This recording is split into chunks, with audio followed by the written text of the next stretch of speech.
அதிமுகவிலிருந்து நடிகர் ஆனந்தராஜ் விலகி இருக்கிறார். தொடர்பான அறிவிப்பை செய்தியாளர்களை சந்தித்து அவர் கூறி வருகிறார். நேரலையை பார்க்கலாம். நாங்கள் இருந்தபோது கூட புரட்சி தலைவர் இருப்பார், அம்மா இருந்தார். தலைவரை ஒப்பிட்டு நாங்கள் பேசியது கிடையாது. அதை அம்மா அனுமதிக்க மாட்டார். ஆனால் இன்றைக்கு அம்மா இல்லை, கேட்க மாட்டார், இறந்து விட்டார் என்ற காரணத்தால் யார் வேண்டுமானாலும் எதை வேண்டுமானாலும் சொல்லலாம் என்றால் எனக்கும் பல அறிவுறுத்தலை சொல்லியிருக்கிறார், எனக்கு பல ஆலோசனை சொல்லியிருக்கிறார், பல கடிதங்கள் நான் வைத்திருக்கிறேன், அம்மா எனக்கு எழுதிய கடிதங்கள். இப்படி பல விஷயங்கள் இருக்கிறது.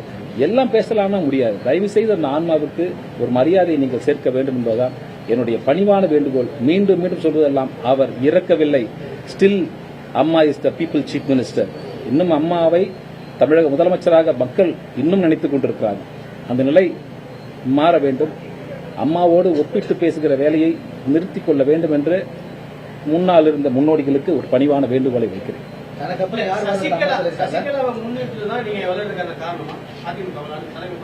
நிச்சயமாக இல்லை. என் தனிப்பட்ட வெறுப்போ யார் மீது வெள்ளை என்று சொல்லிவிட்டேன். I don't have any personal enmity with anyone else. யாரோடும் எனக்கு வெறுப்பு. அவரை நான் சந்தித்ததே மிக குறைவு. நான் முன்னால் சொன்ன கருத்து இந்த நேரம் சரியான நேரம் இல்லை என்றுதான் நான் கருத்து சொல்லியிருந்தேன். அந்த கருத்துக்காகவோ என்னவோ நாளை நடக்கவிருக்கிற பொதுக்குழுவிலே எனக்கு அழைப்பில்லை. அழைப்பு ஏன் இல்லை என்று கேட்க நான் விரும்பவும் இல்லை.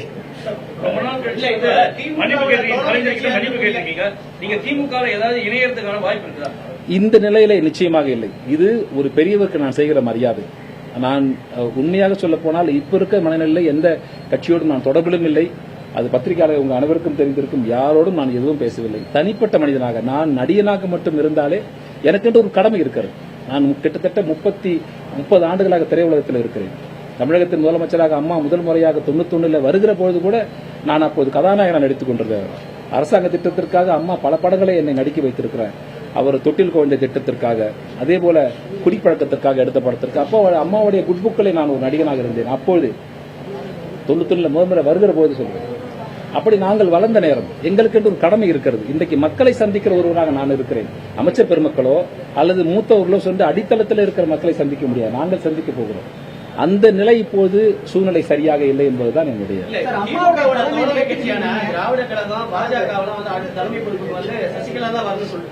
யாருங்க திமுக சரி. இந்த நேரத்தில் இக்கட்டான நேரத்தில் அதிமுக அதுக்கு தலைமை பொறுப்பு சசிகலா தான் வந்து சொல்லியிருக்காங்க. பிஜேபி சேர்ந்த இலக்கணிச்சு முக்கிய நிர்வாகிகள் சொல்லிட்டு இருக்காங்க. இந்த நிலையில நீங்க அதிமுக விலகிறீங்க. 12 ஆண்டுகளாக அதிமுகவில் இருந்த நடிகர் ஆனந்தராஜ் அக்கட்சியிலிருந்து விலகி இருக்கிறார். ஜெயலலிதாவுக்கு மதிப்பளிக்க வேண்டும், அவரோடு யாரையும் ஒப்பிட்டு பேசுவதை தவிர்க்க வேண்டும் என்று அவர் கூறியிருக்கிறார்.